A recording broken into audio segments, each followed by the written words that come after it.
নমস্কাৰ, মোৰ নাম ৰিংকু তালুকদাৰ। আমাৰ সমাজত এটা ভাল বাতৰি প্ৰকাশ পাইছে, সেইটো মই কৈ আছোঁ। মানে জাতীয়তাবাদ কি হয় সেইটো ফুটি উঠিছে। জুবিনদাৰ মৃত্যুৰ পিছত কিছুমান মানে আমাৰ সমাজত শুভচিন্তক বা ভাল পদক্ষেপ কিছুমান মানে দেখিবলৈ পাইছোঁ। সেইটো হ'ল অসমীয়া হ'ল এটা জাতি, জাতিৰ এটা থাকিব লাগে জাতীয়তাবাদ। মানে যেনেকৈ অসমীয়া চিনেমা যিমানে চলিব সিমানে অসমীয়া জাতিটো শক্তিশালী হ'ব। অসমীয়া চিনেমাৰ যেতিয়া আৰম্ভণি, প্ৰথমটো অসমীয়া চিনেমা নাছিলেই।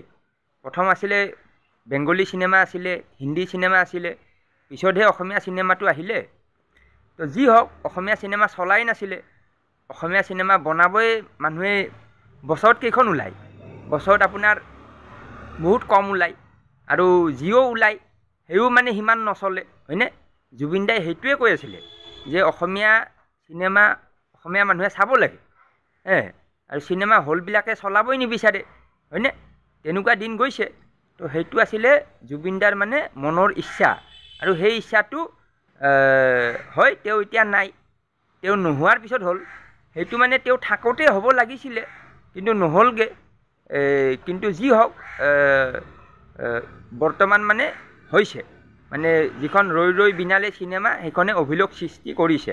এতিয়া তাত ভাল খবৰটো কি? ভাল খবৰটো হ'ল, মই দেখিবলৈ পাইছোঁ যে আমাৰ সমাজত যিসকল ব্যক্তিয়ে টকা পইচা আছে, মানে ধনী মানুহ, যিসকল ব্যক্তিৰ টকা পইচা নাই, দুখীয়া মানুহ, মানে চিনেমা এখন চাব বিচাৰে কিন্তু চাবলৈ টিকেটটো কাটিবলৈ পইচা নাই।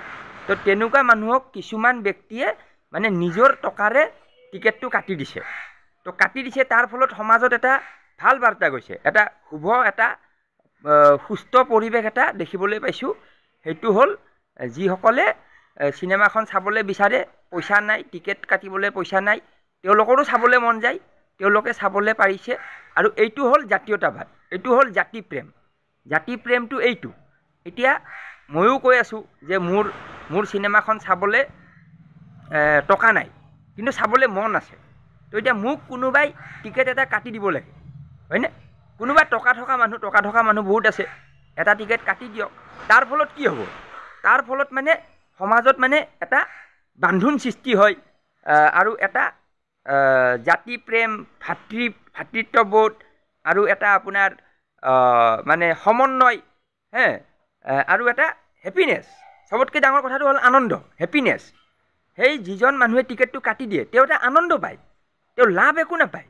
এতিয়া কোনোবা এজন ধনী মানুহে 100টা টিকেট কাটি দিলে, হয়নে? তেওঁৰ 100টা টিকেটত কিমান যাব? এটা টিকেটত যিমান দাম হয়, ধৰি লওক আপোনাৰ 5,000 টকা যাব, 10,000 টকা যাব। 10,000 টকাটো গ'ল, লাভ একো নাই, লছেই হ'ল। কিন্তু যিটো হেপিনেছ পায় সেইটো লাভ, মানে আনন্দ। এতিয়া চাওক, মই এতিয়া কাউৰীক খাব দিওঁ, কাউৰীক খাব দিলে কাউৰীটো মোৰ ওচৰত আহি চিঞৰি থাকে, জানে কিবা খাব লাগে। তো তাৰ পৰা মোৰ লাভ কি হয়? লাভ একো নাই, মই হেপিনেছ এটা পাওঁ। কাউৰীটো যেতিয়া আহি কিনে খাব, তেতিয়া মই এটা আনন্দ পাওঁ, ই আজি খালে, আজি ইয়াৰ পেট ভৰিলে। তো এই বস্তুটো লাগে মানে।